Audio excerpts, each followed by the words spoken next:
Shalom, salam damai sejahtera bagi kita sekalian dimanapun kita berada. Kami sangat berharap saudara-saudari yang terkasih di dalam nama Yesus Kristus ada dalam keadaan sehat dan penuh sukacita. Firman Tuhan yang jadi bacaan kita hari ini diambil dari Yohanes 2 ayat yang ke-9. Berkata kepada kita, setelah pemimpin pesta itu mengecap air yang telah menjadi anggur itu, dan dia tidak tahu dari mana datangnya, tetapi pelayan-pelayan yang mencedok air itu mengetahuinya. Saudara-saudari terkasih, ketika kita bisa melihat air mineral yang dijual di toko atau di gerai-gerai yang kita beli, kita selalu lihat bahwa kemasan air mineral itu berbeda-beda harganya. Bisa berukuran sama, bisa memiliki volume air yang sama, namun ketika mereknya berbeda, maka harganya juga berbeda. Nah, kita juga bisa melihat bahwa ada kemasan yang lain yang ditambah dengan oksigen, lebih menyegarkan. Ada rasa yang berbeda, maka harganya pun akan bertambah. Padahal sama-sama air putih, sama-sama air mineral, memiliki harga yang beragam. Nah, belum lagi ketika kita membandingkannya dengan harga air yang memiliki rasa ataupun yang memiliki warna, yang memiliki ekstrak dari buah-buahan, terlebih-lebih atau dibandingkan dengan anggur. Pasti kedua-duanya memiliki harga yang jauh berbeda dengan air. Padahal dua-duanya merupakan sama-sama minuman. Tapi karena memiliki kandungan produk yang berbeda, merek yang berbeda, akan memiliki harga yang berbeda pula. Saudara-saudari yang terkasih, renungan kita hari ini mengenai kisah perkawinan di Kana. Banyak hal yang kita bisa pelajari dari firman Tuhan ini. Namun kalau kita lihat dari mukjizat yang dilakukan Yesus dengan mengubah air menjadi anggur. Kisah ini merupakan ketika Yesus dan murid-muridnya hadir di pesta perkawinan itu. Begitu juga dengan ibu Yesus. Mungkin tamu yang hadir juga cukup ramai. Ya, karena pada saat itu tidak terjadi pandemi seperti saat ini. Begitu juga pada saat itu mereka sangat merayakan pesta perkawinan itu. Sehingga mereka saat itu kehabisan anggur. Kalau kita lihat situasi saat itu dikatakan bahwa ada 6 tempayan yang disediakan untuk pembasuhan menurut adat orang Yahudi. Dan masing-masing isinya ada 3 buyung. Nah, 2-3 buyung berarti sekitar 20-30 galon atau kira-kira 100 liter bisa ditampung dalam masing-masing tempayan. Yesus berkata kepada pelayan-pelayan itu, isilah tempayan-tempayan itu penuh dengan air, dan mereka pun mengisinya sampai penuh. Setelah Yesus meminta mereka untuk menyedok air itu dan membawanya kepada pemimpin pesta. Dan inilah yang terjadi.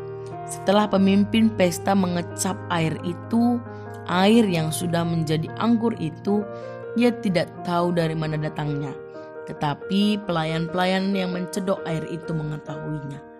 Si pemimpin pesta terheran-heran.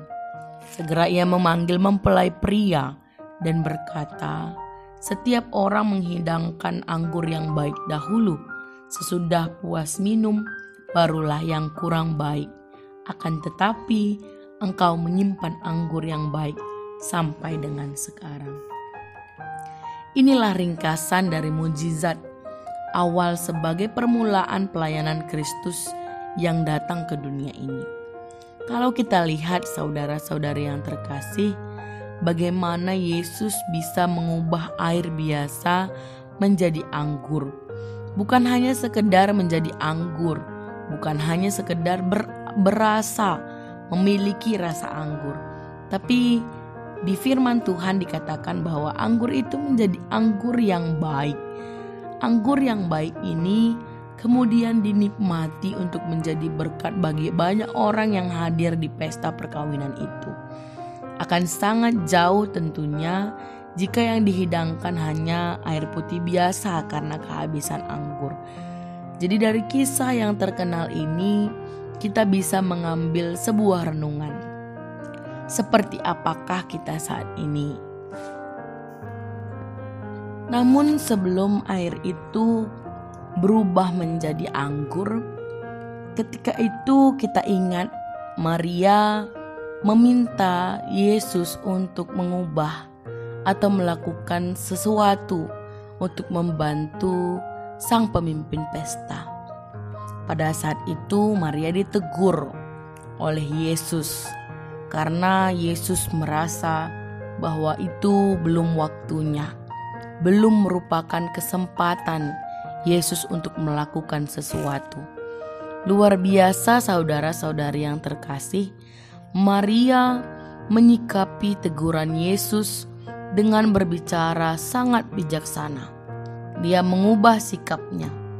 Maria segera mengerti bahwa saat itu memang tidak layak, tidak pantas, tidak waktunya untuk menyuruh Yesus untuk melakukan sesuatu. Namun Maria menyuruh para pelayan untuk menaati perintah Yesus. Dan para pelayan itu pun menaati Yesus tanpa ada pertanyaan, tanpa ada perlawanan. Maria bersikap tunduk dengan memberikan perintah kepada pelayan untuk melakukan apapun yang diperintahkan Yesus. Dengan demikian juga Maria menunjukkan iman dan pengharapannya kepada Yesus. Dan pelayan juga menunjukkan sikap kepatuhan yang total. Perkataan Maria yang tercantum dalam firman Tuhan dalam Alkitab hanya sedikit, tetapi apa yang dicatatkan dalam ayat ini sungguh jelas mengarahkan bahwa ada kuasa dan kemuliaan dalam Yesus itu sendiri. Saudara-saudari yang terkasih di dalam nama Tuhan Yesus, Yesus mengabulkan apa yang jadi permintaan Maria.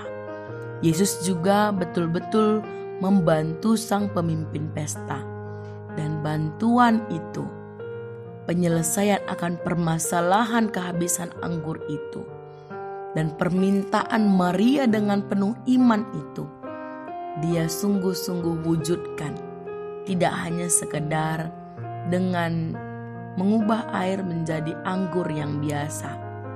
Kalau kita ingat ilustrasi yang pertama, dengan harga yang murah ataupun dengan kemasan yang biasa, dengan anggur yang hanya berasa anggur tanpa berkualitas, tidak.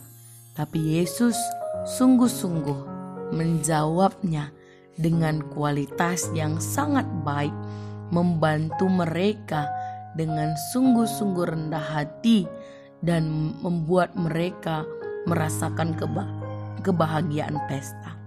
Saudara-saudari yang terkasih, hari ini kita belajar bagaimana kita setia dalam pengharapan kita, bagaimana juga kita patuh akan apa yang Yesus perintahkan kepada kita, dan bagaimana kita juga bisa tetap melakukan sesuatu untuk menjadi berkat bagi orang lain, seperti Yesus yang melakukan sesuatu untuk menjadi berkat bagi setiap orang tamu undangan dalam pesta itu. Biarlah ketika Yesus hadir akan ada mujizat, dan mujizat yang dia lakukan adalah mujizat yang luar biasa, yang penuh dengan kebaikan dan penuh dengan sukacita. Tuhan Yesus memberkati firman-Nya, Tuhan Yesus memberkati kita sekalian. Amin.